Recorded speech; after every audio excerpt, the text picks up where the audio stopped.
I seem to have lost the signal. Let me get D-Live back up. Let me retweet real quick. Alright, now we're getting somewhere. I have no idea what happened, but let's see. There we go. Okay. Quick. Alright, now there we go. Okay, it just seemed to cut out, but we're back. So, I hope you got something out of that. I'm going to try to find that Tucker Carlson segment, and hope everybody, let me share, make sure it gets back out. There we go. So when it comes to that story, I haven't had a lot to say about it because I didn't read it yet. I've been working, etc. So I definitely will check it out. And okay, we're still back. We're still on here. So when it comes to Black Lives Matter, they have been funded by the Democratic Party, and of course, when we are fighting so hard for this republic, we got to keep in mind that everything is on the line. Freedom, our sovereignty, everything. We must continue the fight. Let me see. Well, it looks like I'm going to have to, let's see, where are you? Hold on a second. 1 second. I gotta do something. I don't like doing it, but I'm gonna do it. I got a bot. He's blocked. Okay. Awesome. Glad you could join back, everybody. I had to get rid of a bot.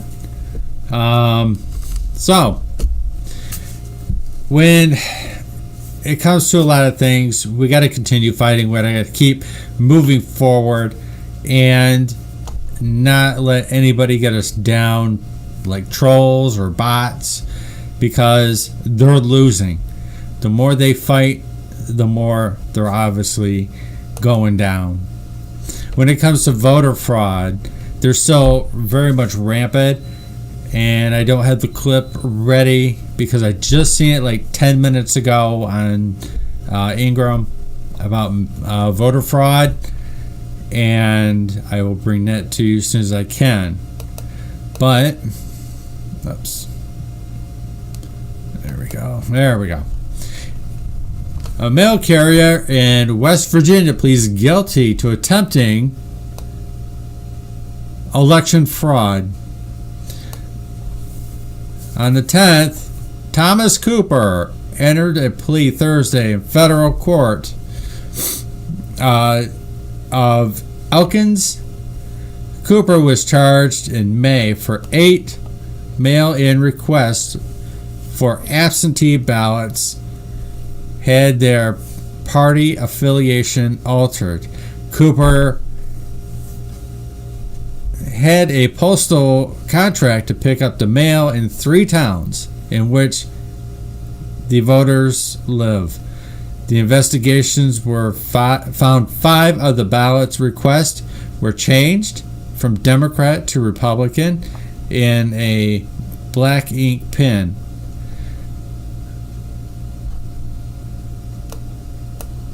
On the other hand, 3 requests of the voter parties were not changed, but the word Republican was later circled in black ink for the previous story about this case. Now, I just saw this today. This is rare because most of the time it is the Democrats that do all the voter fraud. And this is the problem, whether it be Republican or Democrat. It's illegal, it's wrong, it should not be happening. This is what we're worried about when it comes to especially my state and California. And let me look at this real quick. Okay. And that's not the way that our system is supposed to work. This is why I always vote in person, and I'm going to vote in person all the time. I will not file an absentee unless I'm bedridden and dying or dead. Well, they better be taking my ass off the voter roll if I'm dead. So that is definitely for sure. And let me cancel that out. And so really, a lot of people, we had hundreds of changed ballots in my state to Democrat. So they're attempting fraud here. And somebody was just charged not too long ago.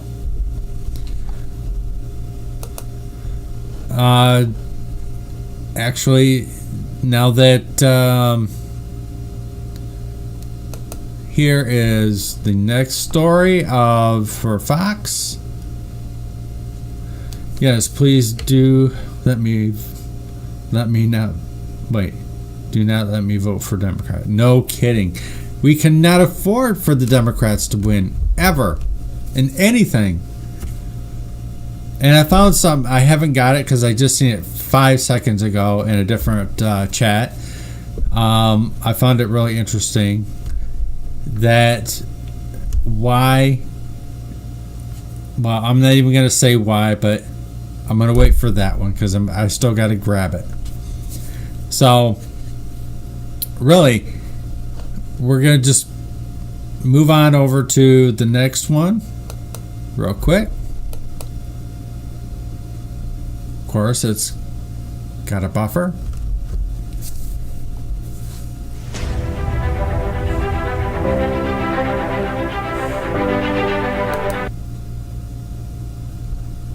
Morning. Just moments ago, the Supreme Court ruled the president must turn over tax records to New York prosecutors. It was the Manhattan ruling. It was a 7-2 decision with Trump Justices Kavanaugh and Gorsuch ruling in the majority there. However, they did block Congress from accessing the president's taxes, at least for now. They punted to the lower courts.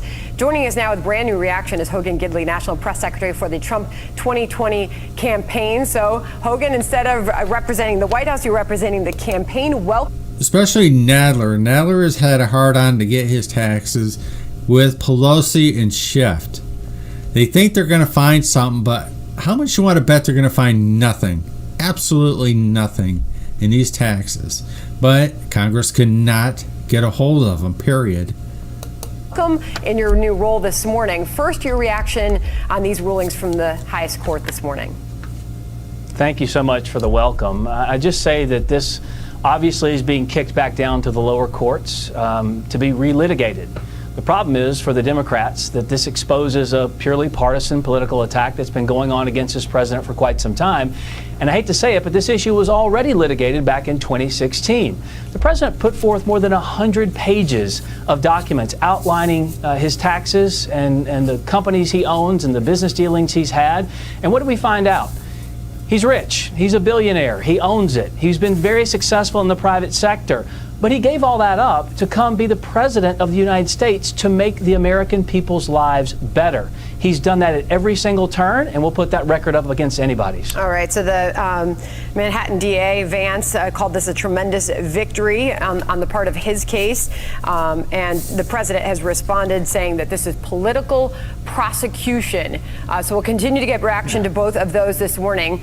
But meanwhile, even during those Supreme Court decisions coming down, we were talking about this Tom Friedman piece yesterday in the New York Times, talking about conditions that Joe Biden should put on actual actually showing up at a presidential debate with President Trump, one of which was the president should have to turn over his taxes first, and second, they should agree to real-time fact-checking if they do that. His piece was Biden should not debate Trump unless, and he laid out those conditions. James Carville went on another network and basically flipped the script, and he does not mince words. Listen to this.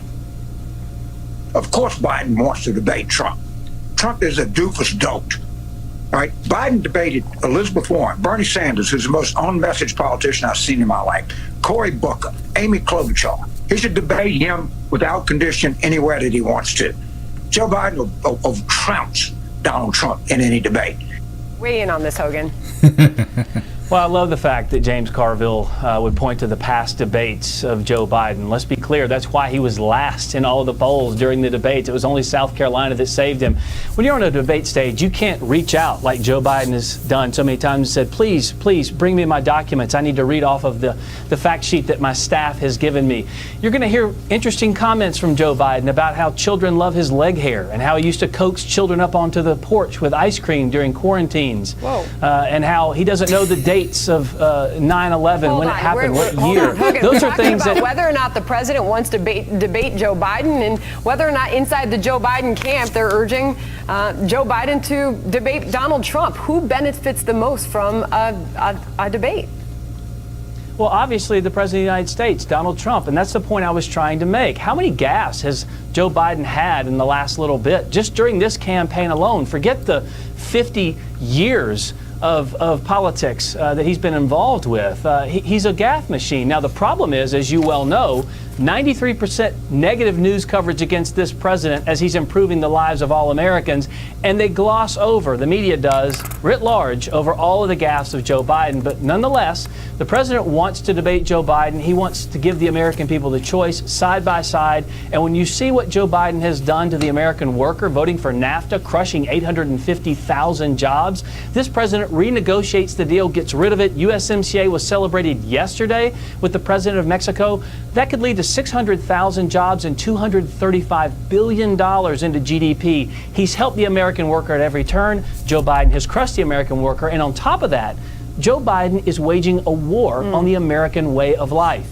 Your jobs will not be safe. Your family will not be safe. Neither will your way of life be if Joe Biden is elected. Got it. Okay, so that's the messaging on the part of the Trump campaign. There are some massive ad buys on the part of the Trump campaign as well. Is that a sign of strength or weakness? It's a question we're posing on FoxNews.com. Well, if you want to know the truth, it's a sign of strength. We have a lot of money at this campaign because this president has been able to sell the fact that he has done real, tangible, positive accomplishments for every single American citizen. When you see record low unemployment for African American, Asian American, Hispanic Americans, women employed at record numbers like they haven't seen, those are all because of the policies of this president. You can compare and contrast that with what the Barack Obama, Joe Biden-backed policies of the past did. It crippled our economy at every turn. Jobs were leaving, fleeing this country, never to be heard from again if you listen to the lies of Joe Biden. But they're back because of this president. We've seen the last 2 months record job growth as well. And those ads simply go out there and point out the difference between the incredible successes of this president and the colossal failures of Joe Biden. Finally, I want to ask you about the upcoming rally, the second that the president will be holding outdoors this time since the coronavirus pandemic. ABC News is reporting that the campaign is considering displaying statues at future rallies. Not exactly clear what those statues would resemble. Is that a plan? Well, I'm not going to get ahead of what we do as far as planning is concerned with the campaign, other than to say, per usual, we will have temperature screenings for everybody who comes there, hand sanitizer for those as well, masks, we encourage people to wear those. But if you have any question or concern or confusion about how Donald Trump feels about the history of this country and the colossal titans upon whose shoulders we sit, the Harriet Tubmans, the George Washingtons, the Thomas Jeffersons, just go back and look at his speech in front of Mount Rushmore, in which he talked about how all men, all women are created equal under the law. And because we are all created in the image of an almighty God, he wants equality and fairness for everybody, regardless of race, religion, or color or creed. Got it. Okay. Hogan Gidley joining us from the Trump campaign. Your first time joining us in that new role. Appreciate your time this morning, Hogan. Come back soon. Thank you. Thanks so much. There you go. Now, when you talk about Joe Biden, you're talking a lot of corruption, not only his lack of memory completely. You have the China, you have, he's probably been involved in Fast and Furious. Anything, obviously being the vice president, you're going to know what the president knows. And that's a whole lot of corruption. He's trying to wiggle his way out of this Russian scandal, which he was there, and he says he wasn't. But otherwise, they say yes, he is. He was actually there. So he's totally lost on that one. When you're already having another allegation, or at least one, I should say, allegation of sexual misconduct. Now, we haven't really heard much about the rest of it because she's been kind of quiet, and so has any lawyers or attorneys, unless they're just doing litigation right now of some sort, again with Joe Biden or investigations.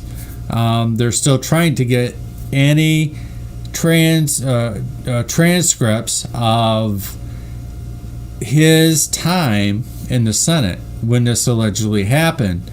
Now, I always like to give somebody the benefit of the doubt, no matter how creepy or pieces of crap they really are. But, you know, you listen to what he has said. He said there was nothing, but then he's saying that he can't get his records because they're sealed away. I mean, it's all kinds of excuses right now. But then you have this young lady who did do one interview.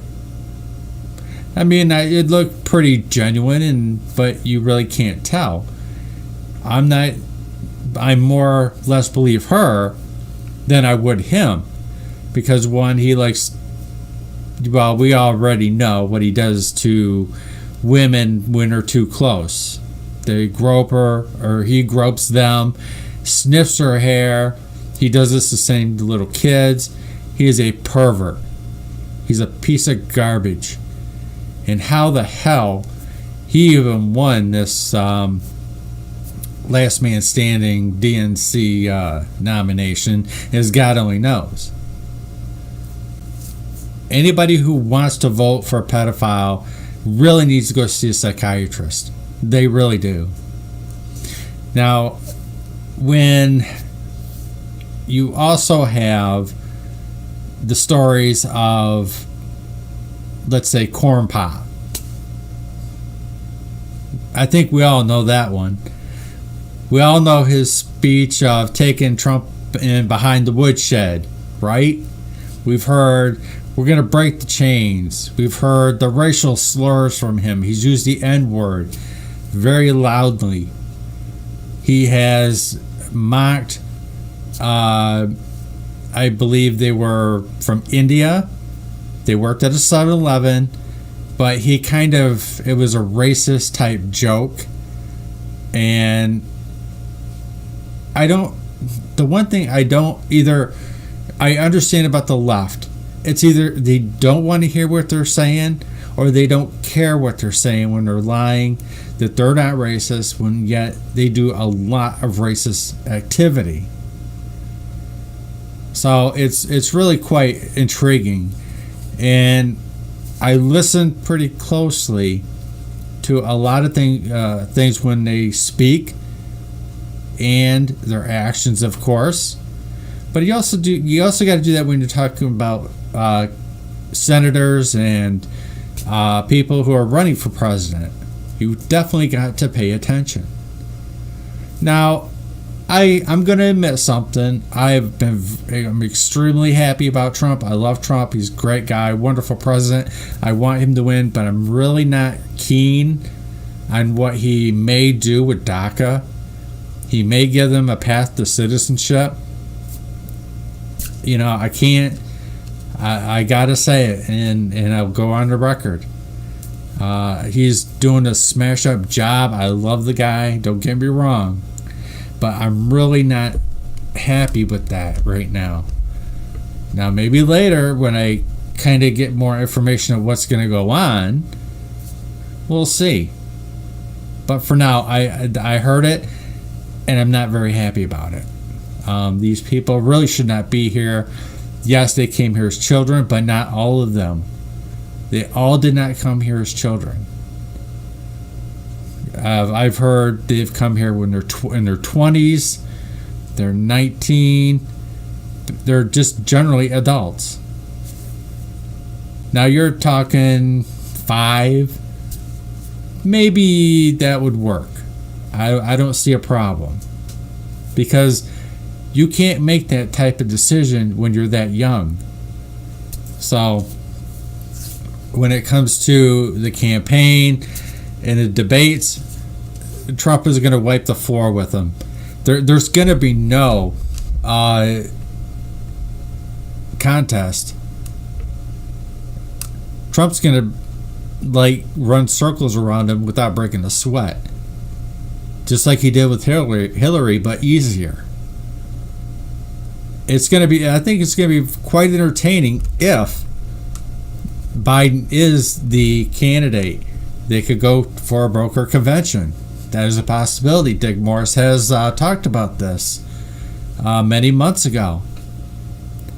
You can vote for the supposed nominee, which would be Biden at this point now. At that time, he was running against Sanders. But you could have a broker convention and they could vote for whom they want.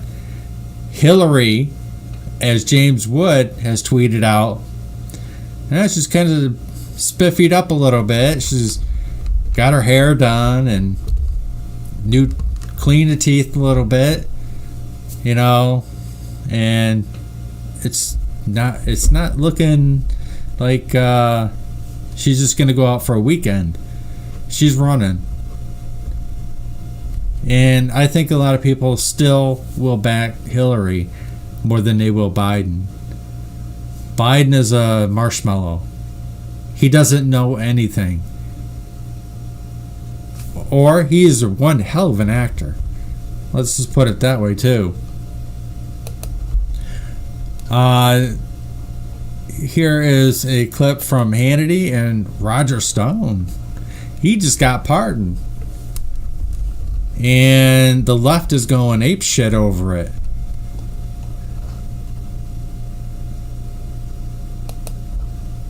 Now, as we told you, President Trump announced Friday he was commuting the sentence of Roger Stone, just days before Stone was set to start a 3+ year prison sentence stemming from Robert Mueller's Russian witch hunt. Remember, Stone was convicted of process crimes relating to 2017 and statements he made to House lawmakers. In other words, lying before Congress. Adam Schiff presiding, the biggest liar in Congress. Now, neither the Schiff show nor Robert Mueller produced one bit of evidence that Stone was working with anybody colluding with Russia. And by the way, as the White House press secretary explained, quote, these charges were the product of recklessness born of frustration and malice. Joining us now, Roger Stone, first TV interview, and his attorney, David Schoen. I would like to say to you, Roger, well, I'm glad you had your sentence commuted and you're not headed to prison this week. There's a part of me that is also very angry and very concerned for the country based on the entire handling of your matter. Why don't I just let you say it in your own words, what this has been like for you? Well, this is the most horrible experience you can have, because I see immediately why 99% of the people who choose to plead not guilty and go to trial lose. When you're up against the horrific and deep-pocketed resources of the federal government and these really sadistic, arrogant, politically motivated prosecutors, I had a biased judge, I had a stacked jury, I had a corrupt jury forewoman. As my friend Tucker Carlson said, my trial was over before it started. When you go through something like this, Sean, you find out who your real friends are and who the people are who really never were your friends. You have been a tremendous friend. You have done a great job of keeping people informed, but I have to really single out your Fox News colleague, Tucker Carlson. He took up the cudgels early. He stayed on this case with every twist and turn, wasn't afraid to take on the judge, laid out the jury question, encouraged me when I got discouraged. He's a man of incredible loyalty, and he's a great friend. He may be the best friend a man can have. So my hat's off to him, and also Congressman Matt Gaetz from Florida, who I hope to live long enough to see in the White House. He was a great friend who never gave up in trying to make sure everybody understood the injustice that I had been through. But so many others, Bernie Carrick, the former New York police commissioner, and Charlie Kirk, Reverend Franklin Graham, pastors Mark Burns and Daryl Scott, Randy Coggins, a dynamic young evangelist from Florida, the entire Flynn family, General Mike Flynn, a man who's still being persecuted. My hat's off to all of them because they helped me and my wife and my family through the scariest, most difficult process of you can imagine.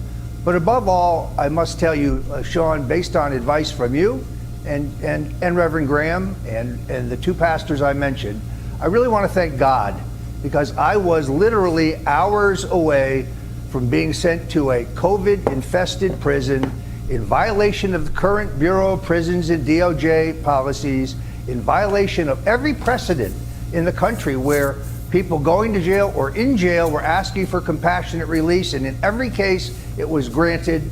I'm 67 years old. I've had a lifelong problem of respiratory problems. I was facing what I really believed was a near-death sentence. So you, particularly Tucker, Matt Gaetz, and everybody I named, my heart goes out to you. I'm deeply, deeply grateful. But more than anything else, I'm grateful for God, because as you told me, if I would rededicate my life to Christ, if I would be reborn, I can remember it like it was yesterday. And your advice was as solid as could be. You said God will never desert you. He will never abandon you. He will protect you if you confess your sins and you walk in his way. And I have done my very best to do that. Let me go through, and I want you to tell people, because there's this whole system of justice where you can use Sammy the Bull Gravano as the biggest case in point. He commits 19 murders, and he's given a get-out-of-jail-free card in a witness protection program because he flipped on John Gotti. All right, put that aside for a second. In your case, did Mueller and his team offer anything of value? Your freedom, for example, I would argue is of great value if you would say certain things they wanted you to say, whether they were true or not.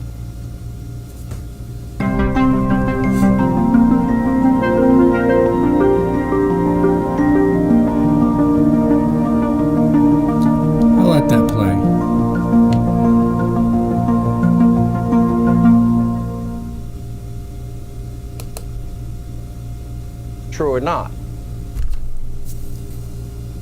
Well, in the beginning of the case, Sean, I don't think that was their intention. But as they got closer and closer to having to issue the Mueller report, and they realized that they had no Russian collusion, because there was no Russian collusion, it was a hoax. On July 24th, Jeannie Rhee, who was heading my prosecution within the Mueller team, that's extraordinary in itself, because she previously represented Hillary Clinton and the Clinton Foundation in the illegal email server case and the missing email case. So she had a clear bias. She was a maximum donor to both of Hillary's presidential campaigns. By the way, she has all the charm of a North Korean prison guard. She made it very clear to one of my lawyers, after a hearing she asked to see him privately, that if I would remember certain phone conversations I had with candidate Trump, if I would come clean, if I would confess, that they might be willing to, recommend leniency to the judge. Perhaps I wouldn't even serve any jail time. And I didn't have to think about it very long. I said, absolutely not. There was no circumstance under which I would bear false witness against the president. I was just not willing to lie.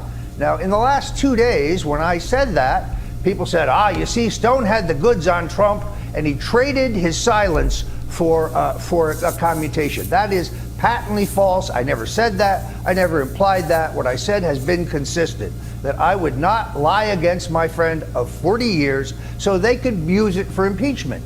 They wanted me to be the ham in their ham sandwich because they knew the Mueller report, particularly on Russia, was a dud. It was a goose egg. They had nothing, and they were hoping that I would recharacterize my phone calls. I think these phone calls that were plea bargain induced claims by Michael Cohen and Rick Gates, for which they could never find any corroboration, and I simply refused to do it.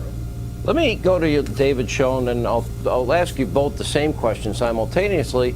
Roger, I think I've known you well enough over the years. You're a fighter. Your instincts are going to be, okay, now I'm going to go back and maybe if you go back and you appeal this and you open up this case again, I would argue right now you're home free.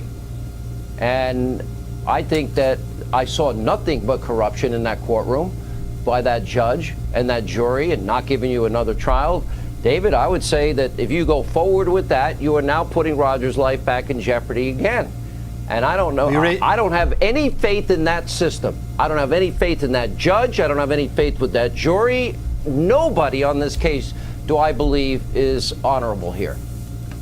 I think you're right. You raise a very interesting question and a perplexing one. We have to sit down and make a decision as to whether to go forward with the appeal, knowing that a win in this case, and there should be a win, classic Fifth and Sixth Amendment violations, would go right back to the same judge and a courtroom of injustice. Let me just say this to you. This commutation is a great tribute to President Trump for three reasons.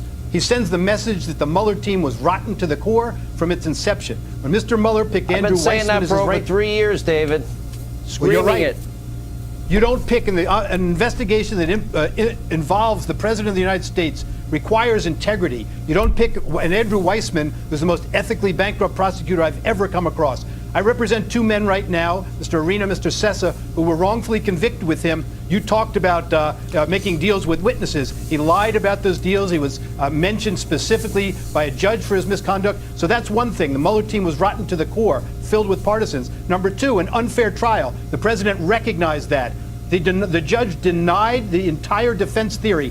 Mr. Stone wasn't allowed to mention on social media or make a defense theory that in any way challenged the integrity of the Mueller team. Unprecedented. And thirdly, the president saved a life here because the judge's decision on denying a surrender extension when COVID was in the prison and with these health conditions goes against all authority in the country on this issue, as did the Court of Appeals.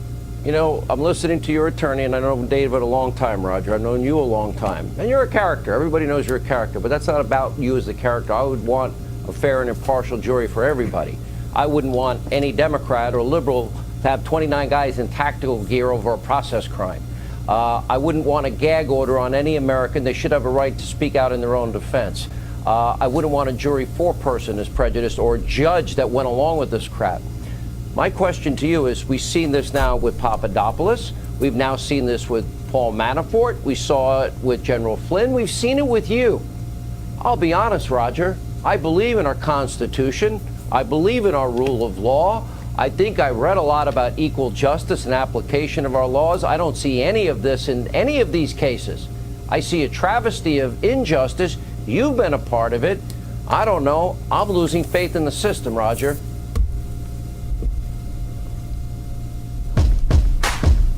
In these unprecedented times, businesses are forced to adapt.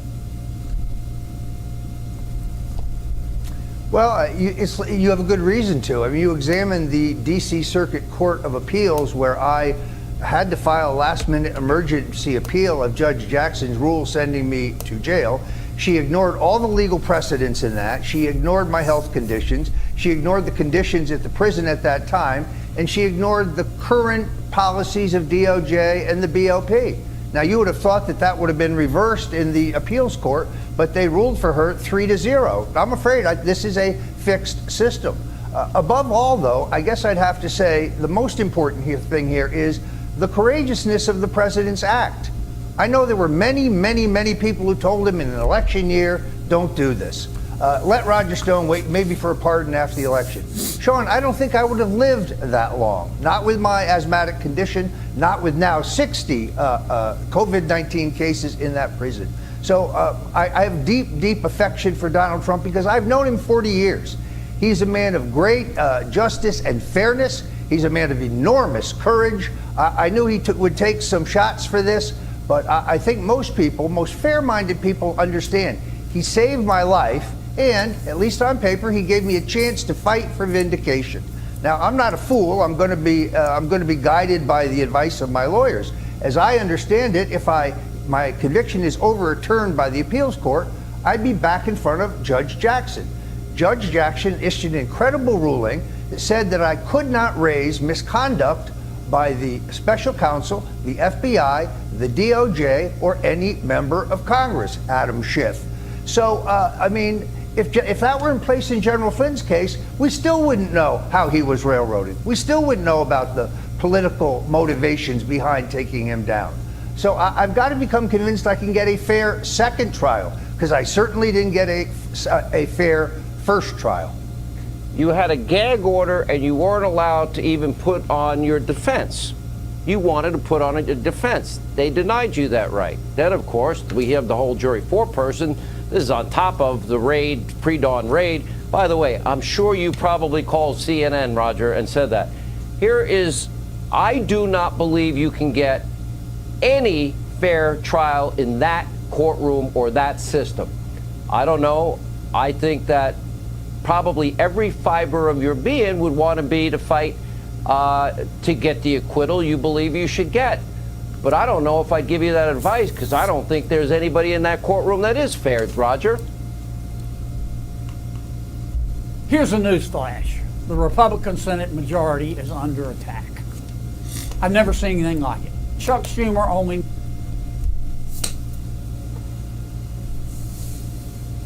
Well, and as you point out, Comey, Clapper, Brennan, McCabe, Strzok, Page, Rosenstein, Mueller himself, Hillary, they all lied under oath, but they lied about material things, consequential things. Therefore, they had an intent and a motive to lie. I was charged with making misstatements that were innocuous. And if you look at it very carefully, it's very clear what happened here. And that is that Aaron Zelinsky, the corrupt prosecutor, the dirtiest of Mueller's dirty cops, other than Weissman, shared the fruits of the surveillance into me with Adam Schiff so that he could fashion gotcha questions, most of them of no consequence. And then after the setup, in which I appeared voluntarily before the House Intelligence Committee, Schiff, in violation of House rules, shared the classified testimony with Mr. Zelinsky so Mr. Weissman could fashion a very contorted and contrived indictment. Yet today you have Mueller and Schiff and Rosenstein back to saying Stone was in cahoots with Russian intelligence. This is nonsense. They're all the way back to the Russia. Was there ever any evidence of that, Roger? False, there was not. Was there any evidence ever given of any contact with any Russian intelligence? Here's what there was. There was evidence that I had a Twitter direct message exchange with Guccifer.2, a persona. But if you look at when that happened, it happened long after WikiLeaks had published all their material. And if you look at the actual content of the exchange, it's benign. There's no collusion. There's no collaboration. And thirdly, we don't even know that Guccifer 2.0 is a Russian asset. Just because John Brennan says something's true, he said the Steele dossier was real too. So just because they assert something doesn't mean it's true. I could have proved at trial, using forensic evidence and expert testimony from fellows like Bill Binney, former SNA counterintelligence expert, and Ray McGovern, that no one hacked the DNC, that there was no online hack of the DNC, that the information based on the download times was downloaded to a portable disk and taken out the back door. But I wasn't allowed to present that defense because Judge Jackson would not. Right there. Right there. That is where Seth Rich apparently comes in. He downloaded the disk, took it out the back door. Allow it. Roger, I want to believe in our system of justice, and in a way it worked, I guess, in the end with the president's commutation, but what happened to you, what happened to Papadopoulos, what happened to General Flynn, what happened to Manafort, what happened to the President of the United States, what happened to Carter Page. We're going to lose this country if this happens again. It's the biggest abuse of power corruption scandal in our history. Glad you're free tonight, Roger. We wish you Godspeed. And David, thank you for the great work you do as his attorney. That it is absolutely wonderful that he is free and to resume his life. It would be nice if he had a place still in the administration, which probably would not be much of a surprise to anybody when it comes down to it.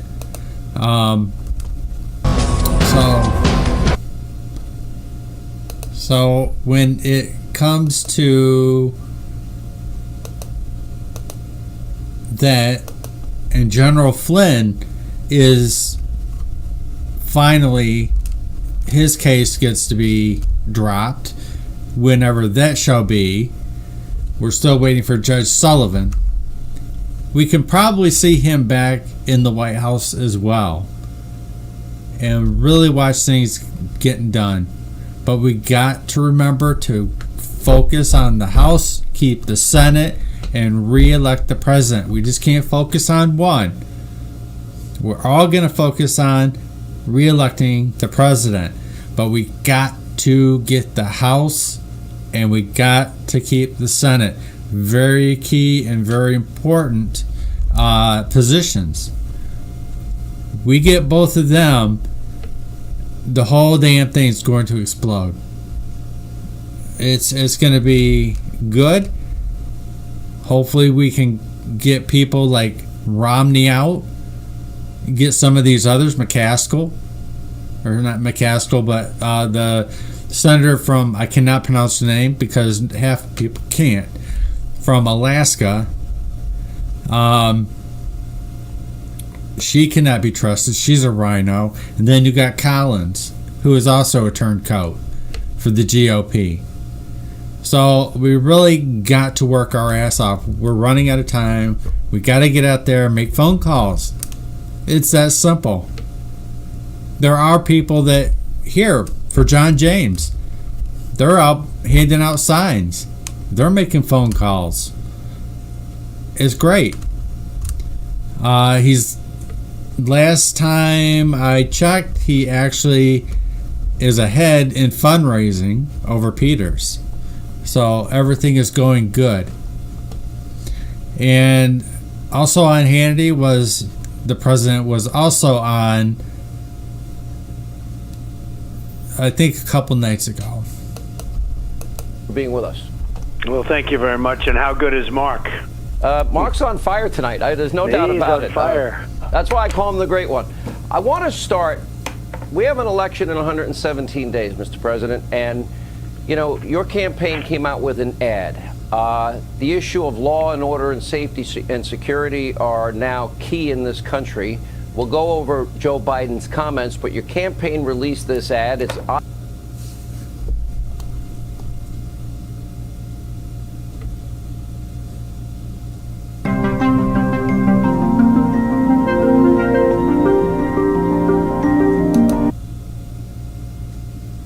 I'm of the view that nobody pursues happiness if you're not safe and secure. Let's roll tape. You have reached the 911 police emergency line. Due to defunding of the police department, we're sorry, but no one is here to take your call. If you're calling to report a rape, please press 1. To report a murder, press 2. To report a home invasion, press 3. For all other crimes, leave your name and number, and someone will get back to you. Our estimated wait time is currently 5 days. Goodbye. I'm Donald J. Trump, and I approve this message. Mr. President, I'm going to read the comments of Joe Biden, if I may. He said, surplus military equipment for law enforcement. By the way, they used it in Ferguson and Baltimore. They don't need that. The last thing you need is an up-armored Humvee coming into a neighborhood. I haven't noticed that. It's like a military invading. They don't know anybody. They've become the enemy. They're supposed to be protecting the people. Then asked about funding. Do you agree we can redirect the funding? Absolutely. Okay. Mr. President, I would argue that no American could be happy if they're not safe and secure, or pursue happiness without safety and security. Well, I agree with that 100%. And we need safety. We need security. We can't defund our police, and we can't abolish our police. They want to abolish our police. And as far as the surplus equipment, I've given out hundreds of millions of dollars. This is stuff that was sitting in storage houses all over the country. It wasn't even old, but it was never going to be used again. It was gathering dust, and I gave it out to all of our police forces all over the country, saved many, many police lives, and many lives, I think, period. It was really, a lot of it was protective equipment, and I know that President Obama and Biden didn't want to give it out. They thought it was terrible to give it out. It made the police look too strong, and I gave it out, and I have been thanked by every police department. Mr. President, while the Summer of Love zone turned into a shooting zone, and I'm going to run some videotape. One is a man shot while walking a 6-year-old little girl in the Bronx in New York, assassinated in broad daylight. Another, a gunman opened fire in a Bronx apartment building. Then I'll show on this very show live, our own Steve Harrigan interviewing protesters that took over a city block in Atlanta. That resulted in the death of an 8-year-old girl 2 weeks later. You see what's happening. Shootings up, violent crime is up, murder is up, 130% shootings up in New York City. You see the statistics in Chicago every weekend. How do you react to that? Well, first of all, New York City is not recognizable. Crime is way up. Shootings are way up. Murder is way up. It's just unbelievable. Chicago, what's going on in Chicago, and we are looking at it very seriously because we're going to have to do something. We've asked them, we're really supposed to be asked to come in and help the federal government, and we have the greatest people in the world, and we can solve it. But we're supposed to be asked, so the mayor or the governor of Illinois should be asking, but they don't want to ask. And you look every weekend, and every week in Chicago, it's just numbers that are not believable. Atlanta's starting to have some problems. So we're ready to act, and at some point we may have to act anyway. We may have to do it sooner rather than later. Let's talk about the issue of acting. I had a source that told me, I was not able to confirm it, that one of the reasons that the Seattle mayor finally acted is that they were given notice that if they didn't act, that you were going to. Is there any truth to that? 100%. We were going in very soon. We let them know that, and they all of a sudden, they didn't want that. So they went in before we got there, but we were going in very shortly, very soon, and we would have taken the chop, I call it chop. We would have taken it back very easily, but they went in, and frankly, the people just gave up. They were tired. They had it for a long period of time, but because of the fact that we were going to go in. Now, if you look at Minneapolis, after 4 or 5 days of horror, we called them. We said, you got to get out the National Guard. We insisted that they do it. When the National Guard finally got out, they walked through it like a knife goes through butter. That was the end of their problem. That was it. It was a great job done by the National Guard. And, we were all set to go into Seattle. Frankly, I looked forward to it. Mr. President, Joe Biden was vice president for 8 years. Barack Obama's hometown is Chicago. Every weekend, we get these statistics. Lawrence Jones, who is our 2020 reporter on this program, actually interviewed the father. He lost a 7-year-old little girl. I don't know how you recover from something like that. But Biden and Barack Obama, President Obama, Vice President Biden, they barely ever talked about the violence in Barack Obama's hometown. What specifically can you do? I know you've offered to help New York City. I know you've offered to help Chicago. I know you offered to help Seattle. I know you did help Minneapolis, and you did help D.C. But when they keep refusing your help, what are your options? So first of all, I saw the interview, and he was a lovely man. I spoke to him at length, and with his friend, who's a great guy too. Horace Lorenzo Anderson, yes, sir. His son I killed. actually invited them down to the White House at some point when they get adjusted, because it is so tough. I mean, what he's going through is so tough, and he was treated very badly. They didn't even tell him what had happened, when it had happened. Very sad thing. But I did speak to him, and I had a great but very sad conversation, and so he'll be coming down when he's ready, he'll be coming down to the White House. I will say, look, they have to be tough. They have to be smart. What's going on there? And, you know, the Chicago police is terrific. The New York police, New York's finest, they're just not being allowed to do their job. They don't want to do anything because they'll end up with lots of bad things happening to them. They're not letting them do the job. And I dealt a lot with Mayor de Blasio. I was very nice to Mayor de Blasio. I got him ventilators when he needed them. I got him hospital help when he needed it. I got him everything he needed. I got him the gowns. I got him the masks. I got him everything, the shields. I got that man everything. I spoke to him many times. He couldn't have been nicer. And then he throws a big Black Lives Matter sign right down in the middle of Fifth Avenue, and all merchants along Fifth Avenue are furious. They're furious, and the whole city is furious. The city is a city that's enraged, and but everything I did, it was almost a test, Sean. But I was so good to him and to Governor Cuomo like nobody's ever been good. And all you end up doing out of that place is get prosecuted and have a lot of trouble. So New York is not the place that it was. Everyone's leaving. They're moving to Florida. They're moving to other places. It's very sad, actually, to see what happened. To be honest, I'm the only idiot that stays here. I need to get my contract changed so I can get the hell out of here myself, to be honest. You know, in 1984, the question came up, especially after the first debate President Reagan had at the time with Walter Mondale, the age question. Let me play a montage of, well, let's say not some of the finest moments of Joe Biden, and I want your reaction. And the question will be, does he have the mental alertness? Does he have the strength and stamina? What I believe is the hardest job in the world. It's not what I do. Being president, I would argue, is a hell of a lot harder, but here's Joe Biden. The scale of the loss is staggering. I don't know whose phone that is, but the scale of the loss is staggering. It's been 2 months since Congress gave him that money. Introduce me.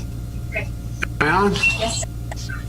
Hey, good evening, Tampa. Thanks so much for tuning in. Look, tomorrow's Superstar Tuesday, and I want to thank you all. I tell you what, I'm rushing ahead, aren't I? We hold these truths to be self-evident. All men and women created by you know the thing. My name is Joe Biden. I'm a Democratic candidate for the United States Senate. Look me over if you'd like to see help out. If you agree with me, go to Joe 30330. We choose truth over facts. Play the radio. Make sure the television, make sure you have the record player on at night. The phone. Make sure the kids hear words. Poor kids are just as bright and just as talented as white kids. Donald Trump does pose an extra threat to this. It's not hypothetical. Why in God's name should someone who's clipping coupons in the stock market pay a lower tax rate than someone who, in fact, is, like I said, a school teacher and a firefighter? I think my personal favorite is, we hold these truths to be self-evident that all men are created and women are created equal by the thing. You know the thing. That would be God who created everything. But, Mr. President, in your view, does he have the alertness, trying to be charitable here, the strength and stamina? You're in the job. I would argue the toughest job in the world. That's my position. I've held that for many decades. Well, I don't think it's the age, because I was with Bernie Marcus. I think he's 91. He's so sharp. He's as sharp as ever. He's great. The founder of Home Depot, one of the founders, great guy. And I deal with other people in their late 80s, early 90s, and they're 100% mentally so sharp. Sheldon Adelson as an example, and others, many others and they're mentally 100%. But Joe is just, look, let's face it, he's been taken over by the radical left. He has no clue what they're doing and what they're getting him into. This is worse than Bernie Sanders at his best. And you look at the deal they made with Bernie Sanders now in the group, it's all crazy radical left stuff. And Joe's never going to be able to fight it, even if he disagreed with it, which I actually don't think he does. I think there's an old expression was used badly a long time ago in politics. I think they brainwashed him. He doesn't know where he is. He doesn't know what he's doing. And our country will suffer. Our stock markets will crash. Bad things will happen. They will defund the police. They will abolish the police. It will be maybe a backlash, or maybe it'll just go to hell like Venezuela. You hear stories now, and Thomas Friedman in the New York Times is wanting to now create all new conditions for Joe Biden to agree to debate you. Now, he apparently says that he has many cognitive tests. He's tested all the time cognitively. Maybe he'll release those records, and maybe he'll release his medical records. Everybody wants to seemingly see everything about you. Now, would you agree to any new conditions, or does he have to debate like it's always been to happen? And do you think he's trying to back out of debating you? Well, yeah, the answer is yes, absolutely. But, you know, he meant the COVID tests. The COVID test. He didn't mean cognitive. He meant COVID. No, he said cognitive. I'm pretty sure he went on to... He didn't mean that because, you know, you don't have those tests that often. He said, I take them all the time. And no, he meant COVID, but I think he was confused by the question and the words and everything else. He didn't mean that because he hasn't taken any cognitive tests because he couldn't pass one. I actually took one when I, very recently, when I was, you know, the radical left was saying, is he all there? Is he all there? And I proved I was all there because I aced it. I aced the test, and he should take the same exact test, a very standard test. I took it at Walter Reed Medical Center in front of doctors, and they were very surprised. They said, that's an unbelievable thing. Rarely does anybody do what you just did. But he should take that same test. But no, he has been totally taken over, and I think it's because he doesn't understand what's going on. I watched him today. I watched him over the last couple of weeks. And, you know, I look forward to debating him, but it looks like he wants to try and get out of the debates. I think we're doing very well in the polls. I think if you look at the different states, I think we're doing very well. We're rapidly rising. I was with the president of Mexico yesterday. We had an incredible day. We have tremendous Hispanic support. We have tremendous African-American support. I think we have great support, period. You look at the boats, you look at the bikers, you look at everything that's happening in our country. There's great spirit. Spirit like nobody's ever seen before, actually. And there's no spirit for Joe. Let me ask you about the recent rise in outbreaks. And we had talked about this all throughout the beginning of coronavirus, and that was that Dr. Oz said it often on both radio and TV with me, that it's not a matter of if, it's a matter of when, that there are going to be hot spots and a reemergence, et cetera. We're now seeing such things happen, this time in the Sun Belt. Florida Governor DeSantis was on. One of the things that he did differently is he went in and protected the nursing homes and the elderly care facilities. He's doing the same. And I was a little bit surprised at the numbers in Florida in terms of the ages of people now that are contracting the virus. Much younger. On the one hand, you don't want anyone to contract it, but on the other hand, we know that the people that are most vulnerable to this virus for severe illness or death are those that are elderly, those with underlying conditions, or those with compromised immune systems, and it does not impact young people anywhere near the way it does older people. What do you make of these hot spots, as we call them, in Florida and Texas and other states, and Dr. Fauci's comments? Well, first of all, the mortality rate, and Dr. Fauci's a nice man, but he's made a lot of mistakes. Like, you don't have to ban them coming in from very infected China. I did it anyway, and we saved hundreds of thousands of lives. I banned Europe from coming in when Italy and when France and Spain were having all the problems, and we saved hundreds of thousands of lives. A lot of people said, don't do it. They've been wrong about a lot of things, including face masks. Maybe they're wrong, maybe not, but a lot of them said, don't wear a mask, don't wear a mask, and now they're saying wear a mask. So a lot of mistakes were made. A lot of mistakes. Let me just make one statement, though. We do testing like nobody's ever done testing. And when we test, the more you test, the more cases you find. Other countries, you know when they test? And I ask them all. They test when somebody's not feeling well or when somebody walks into a hospital. So they don't have tests. They have tests that are very, very limited. We have these massive 45 million people have been tested. It's a record, and our tests are the best. So we have cases all over the place. Most of those cases immediately get better. They get, you know, people, they're young people, they have sniffles, and 2 days later they're fine, and they're not sick, just sort of, they're asymptomatic.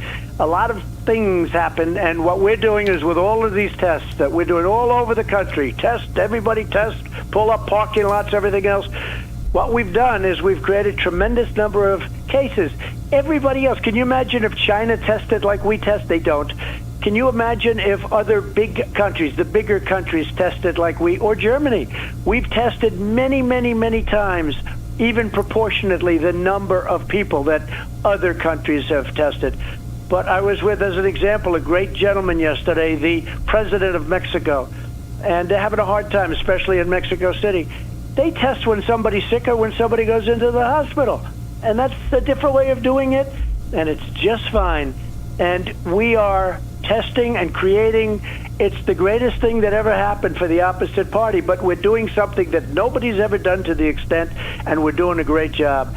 But we have a mortality rate, think of this, that's tenfold better than any other. What we're doing is incredible. If you look, you've heard the numbers, tenfold.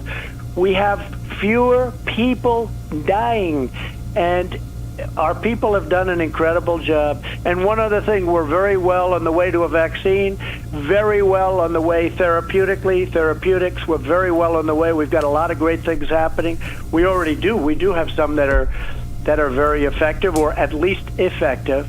And a lot of very good things have happened. A lot of really good things. They're doing a great job. But the testing is just showing up all these cases. And if you turn the news on, you'll see it's always the word cases. They don't talk about death, because deaths are way down. They talk about cases, all the time cases. And those cases get better. And they, in most cases, literally in most cases, they automatically cure. They automatically get better. Joe Biden revealed in a previous rare, a rare appearance out of his basement bunker, but he revealed that everybody around him, including his Secret Service, are tested every day. I know, having interviewed you, for example, before the Wisconsin town hall that we did, that I had to have a test before I got around the president. I think, by the way, that's the right thing to do for both you and Joe Biden. That's my own opinion, but you're the two people that don't need to wear a mask, and there's been a lot made over the fact that, well, Donald Trump doesn't wear a mask. You're the two people, I would argue, that probably don't need to wear the mask, where the rest of the public might benefit from it. I saw it anecdotally I was at the epicenter of this in my local grocery store. They all wore masks, and thank God no cashier and no guy stocking the shelves ever got sick in that store, and I'd ask them every week. What are your thoughts on not only mask wearing, but also, do we have enough PPE for Houston and other hot spots as they arise? Well, we do, and we've done a great job in that. We've created a supply chain that's incredible. On ventilators, we're making thousands a week. On PPE, we are doing great. We do, but, I think it's fine to wear a mask if it makes you feel comfortable. I think under certain conditions, like when you're going into a hospital, I'll be going to Walter Reed to see some of our great soldiers that have been badly injured, and also see some of our COVID workers, the people that have done such a great job. And I expect to be wearing a mask when I go into Walter Reed. You're in a hospital setting. I think it's a very appropriate thing. I have no problem with a mask. I don't think you need one when you're tested all the time. Everybody around you is tested. You're quite a distance. You talk about social distancing. You're away. Like, I watched Biden walk into a stage with his, practically, like today, there was almost nobody in the room. He's making a speech, and they have these massive circles, and the circles are very far away from each other to start off with, and then they have just a few people in the audience, and he makes a speech, and he walks onto the stage wearing this massive mask. There's nobody on the stage, and then he takes it off. He likes to have it hang off, usually the left ear. I think it makes him feel good, frankly, if you want to know the truth, and I guess that's okay. But, when there's nobody around, you don't really have to do that. But he feels it's good, and I'm okay with it if he wants to do that. He's got the largest mask I think I've ever seen. It covers up a big proportion you'll be wearing of his a mask face, at Walter and I Reed? think he feels he looks good that way. I walk around with a mask in New York, and I look better. There's no doubt about it. So you will be wearing a mask at Walter Reed on Friday? Yeah, I think if I'm in the right setting, if I'm with soldiers, people that, I don't want to spread anything, and it's a lot of it's you spreading, not them spreading, it's you spreading. No, and I don't want to cause a problem for anybody. No, I have no problem with masks, but it's got to be done at the right time. Now, I'm usually fairly isolated as the president. So I'm fairly isolated. Everybody's tested before they come in. I wasn't allowed to go around you until I got a test. So No, I know, but they do a great job. They really do a great job. No, I have no problem with masks. It's up to you. Let me ask you this. You know, I know when you built all of these hospitals, you brought in the Navy ship for New York, you built the hospital, you built 3,000 beds at the Javits Center. They only used 1,000. They only used like 200 on the Comfort. But you also manned those beds. You also provided the PPE, but you also converted both the ship and the Javits Center, 3,000 beds. They only used 1,000 to COVID capability. Now, my understanding is you had to change the ventilation system to actually make that happen. Does that, and there are reports maybe the RNC is exploring an outdoor venue for the convention in Jacksonville. Are you convinced, or the experts telling you the ventilation systems need to be up to a certain standard? I'm not an expert on it. Well, ship ventilation systems very much, they circularize, and they're very much under review, to be honest with you. But we did a great job with the Comfort. We did a great job with the Mercy of the Comfort. You know, in Los Angeles, we had a great ship, a sister ship, a really terrific operation. But when we moved it in, they didn't send us people, and then they said, "Could you convert it to COVID?" Because it wasn't meant for that; it was meant for operations. But it wasn't getting used, and so the governor asked if we could convert it for COVID, and we did, and they didn't use it. And we took the Javits Center, did a phenomenal job in record-setting time. A matter of days, we converted it into a massive, like 2,600 units. And they didn't use it, or very little did they use it. I said, what are you doing with all of these requests and then you're not using it? What's going on? And if they would have used that instead of nursing homes, they wouldn't have lost thousands of people in the nursing homes. They could have put people in Javits Center, or they could have put them on the ship, but they put them back in nursing homes, and they were badly infected, and then they ended up hitting the people that are most vulnerable, and thousands of people died. It was the worst decision, and it was made by New York Governor Cuomo and Pennsylvania Governor Wolf and Murphy in New Jersey and Michigan Governor Whitmer. Let me ask you about today's Supreme Court decisions and rulings. Mark Levin was talking about it as it relates to sort of a mixed bag of verdicts, 7-2 decisions, and one would send things back to the lower court but open up the possibility of at least some of your taxes being revealed to a prosecutor in the Southern District of New York, and the other saying no to Congress. They don't have a right to that information. Your thoughts? Well, first of all, I'm under tax audit, okay? So, I mean, the IRS treats me just like they used to treat the Tea Party, except worse. And I'm under tax audit. I have been for a long period of time. We made a deal a long time ago, and once I ran for politics, that deal was like we didn't make it. So I'm under a continuing audit, and anybody that did that or showed that before you have it finalized, but they treat me horribly, the IRS, horribly. It's a disgrace what's happened. We had a deal done. In fact, I guess it was signed even. And once I ran, or once I won, or somewhere back a long time ago, everything was like, well, let's start all over again.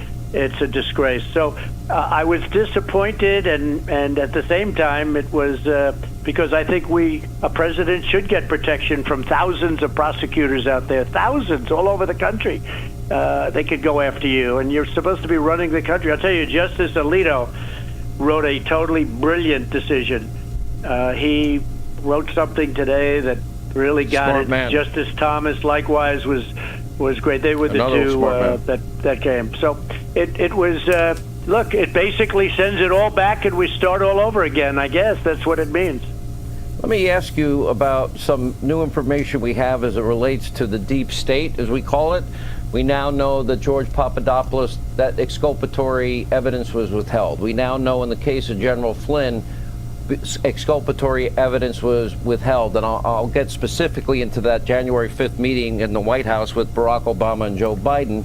And still, I mean, the judges, even the Department of Justice said it's time to let that case go. Both parties, when they say that, usually it ends it, but the judge has a vendetta clearly against General Flynn. Then we have, I thought we were guaranteed the right to a fair and impartial jury, and we discovered that the jury foreperson in the Roger Stone case literally was speaking out publicly in the most negative terms against Roger personally and any Trump supporter. The judge refused to grant him a new trial, which to me is unfathomable. I would give that right to every American. If somebody's biased on the jury, that case is out. And then you have, of course, they dragged out of mothballs the Manafort issue. There's been some reports, especially about Roger Stone. Do you have any plans to either commute sentences or any plans to pardon any of these men? Well, first of all, President Obama and Joe Biden spied on my campaign. They knew everything that was going on. They were in the rooms when everyone was talking about it. These people all work for them. I know how the White House works. I guess I can say now better than anybody. And they knew everything that was going on. They spied on my campaign. I said it a long time ago. Nobody believed me, and now it turns out to be fact. So let's see what happens. But they were the head of it, and it was Comey and Brennan and everybody else, Clapper. And those guys all lied to Congress, and bad things happened, and Strzok and Page, the two lovers, and many other people. When you look at, I could go down a list of lots of people. They were spying on my campaign. It was totally illegal. If that were the other way around, the people would be in jail for 50 years, and it would have started 2 years ago. It's a disgrace what's going on. We caught them 100%. As far as General Flynn, he's a great hero. He's a great gentleman. What they're doing to that man, they've destroyed that man, but he'll come back. He's going to come back. Roger Stone was treated very unfairly, unbelievably unfairly. And I watched that, and I thought it was incredible the way that man was treated. He's about to go to jail, you know that. Including with the jury forewoman who was... It was disgraceful. And the judge, the way she treated him, I think it was a disgrace that they didn't give him a retrial, Roger Stone. And Papadopoulos, I mean, they have a tape of his conversation. If anything, he's like, it was a perfect, as I said about my conversation, I turned out to be right. It was a perfect conversation that Papadopoulos had, and they destroyed him too and put him in jail for 2 weeks. So these people and Paul Manafort, what they did to that man is a disgrace. Have you thought about pardons or commutations at all? I am always thinking. So you'll be watching like everybody else in this case. You'll be watching. But Roger Stone, Papadopoulos, Manafort, what they did to that man, putting him in solitary confinement. Al Capone, the great gangster, the ultimate gangster, was never in solitary confinement. You know, what they did to him was just incredible. And, you know, look, it's a very sad thing. Here's a group, we have them cold. They lied, they leaked, they did everything. We have them already. They could get more evidence. It doesn't matter. They have them cold. I hope that they act. I hope that Lindsey Graham does something with the Judiciary Committee. We have all the evidence they need. Now, maybe they're getting new stuff. I'd let them handle that. But the Judiciary Committee should act. And I would say this. You know, like people don't like to say it's President Obama. He knew everything. He was probably in charge of it or was in charge of it. Joe Biden, you know, I don't know if he knows where he is, but he was there. He knew everything. Well, he lied. Joe Biden lied to George Stephanopoulos when he said, I know nothing. But, you know, the notes from Peter Strzok were clear about the January 5th meeting. Now, the case against Flynn was to be dropped on January the 4th. Strzok and Comey brought it back to light. But in that meeting in the Oval Office, we know that it was Biden that said, oh, what about bringing up the Logan Act from 1799. We know that Obama was saying maybe we shouldn't tell the incoming administration. Obama said we want our guys on this. Sally Yates testified she was shocked that Obama knew every aspect of the call. Add to that, we know that premeditated fraud was committed on the FISA court. We know there was Russian interference. We had a Clinton bought and paid for lying dossier. We know obstruction happened with her with the deleted emails and bleach-bitten hammers, and we know that there was a quid and a pro and a quo with Joe and Zero Experience Hunter. There's no doubt that there's, in my mind, a double standard. To me, one of the biggest opponents you have in 117 days is, well, I call them the media mob. What is your thoughts on the media these days? Because they don't seem to care about obstruction or Russian interference or quid pro quos if it's a Democrat. And by the way, Christopher Steele was just adjudged guilty in London or wherever on what he said about other people with his fake dossier, his phony, disgusting dossier. And he's a part of it, too. There are many people that are a part of it that you didn't even mention. You don't have enough time. They've all been caught. Now, let's see what happens. But they've all been caught, and they spied on the campaign. And you could call it treason. You could call it many different things, but it's very serious. And so far, nothing's happened because let me ask the you other about side that. is vicious, and I guess the Republicans, they're just not vicious. They're just not. It's very sad to see, but we have some great ones, though. I'll tell you, when you see Jim Jordan and you see Meadows and you see Devin Nunes and you see many of them, Lee Zeldin, and Kevin is fantastic. Kevin McCarthy, what a job he's doing. We have some great ones, but they're straight players. You know, they're very straight players, and the other side, they are not straight players. It's a disgrace what's happening, and then you look at what's going on in Democrat-run cities and how horrible it is. And the media is totally corrupt. When I say totally, largely. There are some very fine people I know in the media, some very honorable people, but largely it's corrupt. Not even fake, it's corrupt. Well, they never cared about the Russian dossier that was never verifiable because it was all false, used as a basis of a FISA warrant. You're correct. That was to get a FISA application to spy on your campaign, your transition team, and, in the words of the Attorney General Bill Barr, deep into your presidency. And we are awaiting the work of Prosecutor John Durham. We'll see where that goes. Attorney General Barr said that this is not about a report. It's a criminal investigation. But again, that is beyond, I guess, my pay grade. I asked you a question in Wisconsin, and you got criticized for the answer. I want to ask you again. You're now asking America in 117 days to give you a second term as President of the United States. What is your second term agenda? Well, first of all, I didn't know I was criticized for that answer because it's a simple question. First of all, we're going to defeat the invisible enemy, and we're well on our way. And as again, I told you, the mortality rate is tenfold down. We're going to rebuild the economy. We're going to bring back jobs from all of these foreign lands that have stolen our jobs on horrible trade deals. We're going to continue to make great trade deals.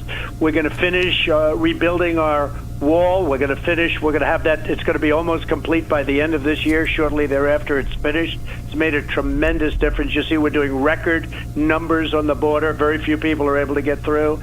We're rebuilding with our military. We've rebuilt the military, $2.5 trillion.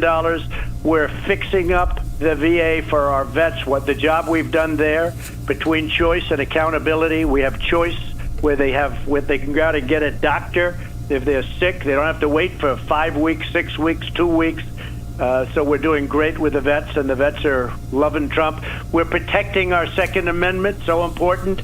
We need more judges and more justices. You see that now with the Supreme Court more than ever. And the next president, I've had 2, and the next president's going to be able to pick 2 or 3 or 1 or whatever, but a lot of justices. And that means everything, whether it's for life or other things. I mean, it means so much. But protecting the Second Amendment, getting more judges, all of the things that we've done, nobody has done what this administration has done in the first 3.5 years. Nobody's even come close. When you look at everything that we're doing, now what we're doing is working on lowering drug prices and knocking out special interests because it's not easy. We're fighting for choice. We did it for the veterans. Now we're doing it for school, too. We want choice in school so a parent can take their child to a school of their choice. And that's happening very good, very, very well. And we have many things that we're doing and many things that we've already completed. And you can't do more than what we've done. I think we've set records on we actually set a record on judges. We're going to be, by the time of the end of this year, we'll be up to almost 300 federal judges. And that's a record. That's incredible, including D.C. Where do you see the economy come November 3rd, Election Day? And in terms of, we talk about a V-shaped recovery. We broke a record in terms of retail sales. They expected a 9.5 million job loss. You got a 2.5 million job gain, followed up by about a 5 million job gain. Yep. Personally, I didn't think we'd see numbers like that till the earliest of August. Where do you see the economy? Where will we be with the border wall? How many miles come November 3rd? Okay, well, first of all, the border wall is doing incredibly well. We're moving along, and we are up to about 250 miles already. We'll have, by the end of the year, it'll be close to finished. It might take an extra couple of months, but we'll have it, and it's had a huge impact already because we're about halfway finished. The economy, it's the thing. The economy is starting to really do great. We're going to have a great third quarter. We're going to have a great fourth quarter. And next year is going to be the best, I think, one of the best years that we've ever had. And that's the way it looks. You know, the two job numbers that you mentioned, the 2.8 and the almost 5 million, those are record numbers in history. We've never created jobs to the level that we have now. And before the China plague came in, the China virus, whatever you want to call it, came in, we were beating everybody so badly, including China. We were beating everybody. China had the worst year they had. The tariffs, I've heard them. They had the worst year they've had, and we've taken in billions and billions of dollars in tariffs. They had the worst year in 67 years, whereas we had the best year we've ever had. And then we got hit with the plague. But now we're rebuilding it, and it's going much faster than anybody thought possible, a V. All right, we have less than a minute. You work with Kanye West and Kim Kardashian for criminal justice reform. You also put in your executive order of police reform, but now Kanye apparently is running for president. What's your reaction? Well, I like his voice being heard, but he's always going to be for us. I mean, he's going to be for us, and his wife is going to be for us.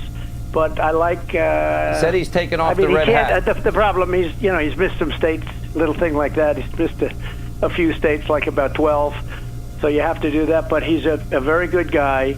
He is a person that I get along with very well, and in the end, I think he would support us over anyone else. But, you know, if he does or not, look, we have to stop the radical left from taking over our country, ripping down our great heroes. They're ripping down our heroes. When they take down those statues and those monuments, when they take down George Washington and they take down Abraham Lincoln and Ulysses S. Grant, and when they take down these people, and abolitionists, people that think of it, abolitionists, because I think most of them don't even know what they're doing. Well, I will tell you, Dr. Alveda King, and we're not going to be Venezuela. I did like what Dr. Alveda King said, and that one, she's a friend of the program, is that, you know, this garden of heroes that will represent every American from every background. Mr. President, we have gone just a little long here. Thank you for your time. We appreciate you being with us. And 117 days to go. All right. Thank you very much, John. Thank you. That is a great interview from Sean Hannity. Couple of things. Clapper has already said that Obama knew. He threw him under the bus. I got the tape. I got it. And I played it. He deliberately said the orders to spy on the Trump administration, or then their candidate Trump, came from Obama. I've always seen Clapper as the weakest link. Brennan's going to be the hard nut to crack. When it comes to the mask thing that he did yesterday at Walter Reed, it's his choice to wear the mask. I'm not going to criticize it for him. He does what he wants. Either or. It's okay with me. But when the very first tweets I seen from people is, oh, Trump's wearing a mask. So what? It should have been, he visit the hospital. That would have been a lot more appropriate and a little bit nicer, but you know them. They can't be nice. And also, when it comes to this virus thing, I do have a mini interview.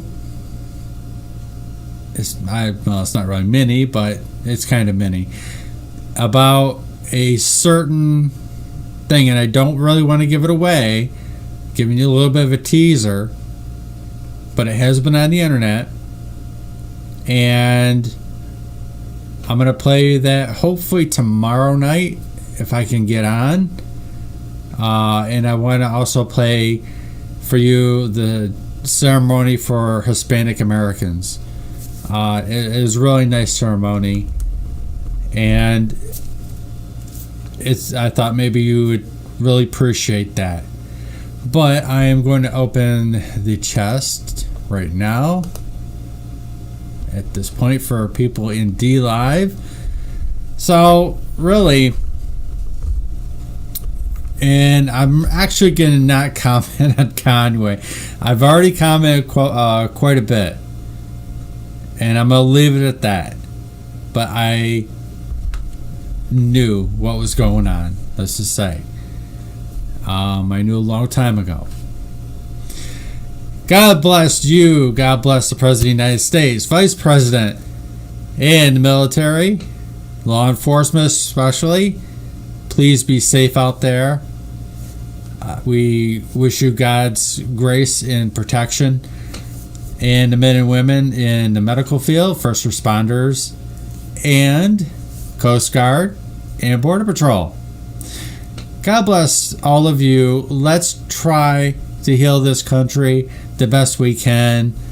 It is really important that we denounce all these radicals.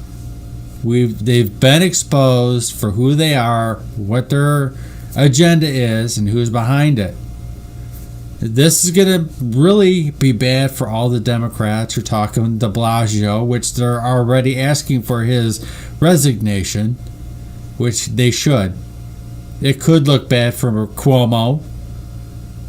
Newsom, California, November 3rd.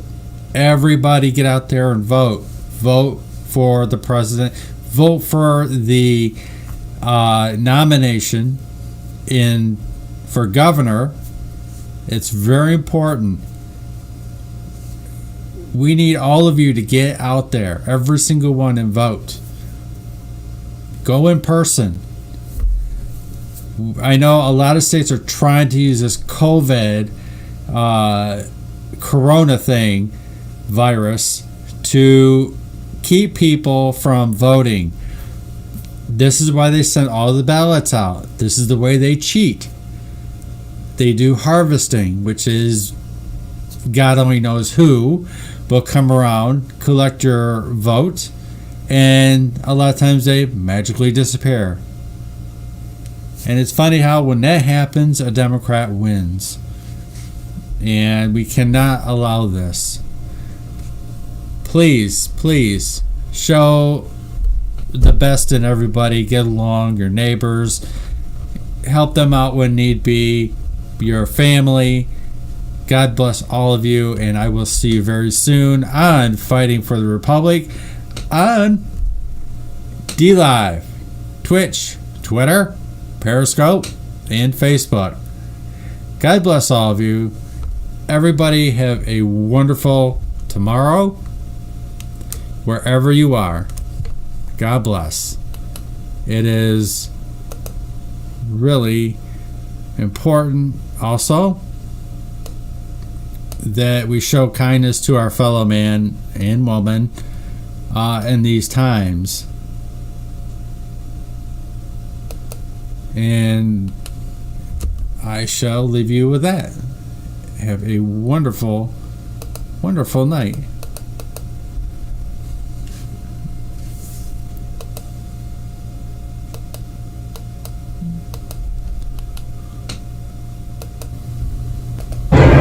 I support President Trump because President Trump supports us. At the end of the day, if it wasn't for opportunity zones, my business has made a 180-degree change. There's $100 billion worth of capital gains investments that is flooding the African-American community all over. It is our opportunity to get ours. What he's done for HBCUs is a graduate of Howard University, a proud graduate of Howard University. We no longer have to go to Congress and beg every single year for appropriations for universities that were founded by Congress.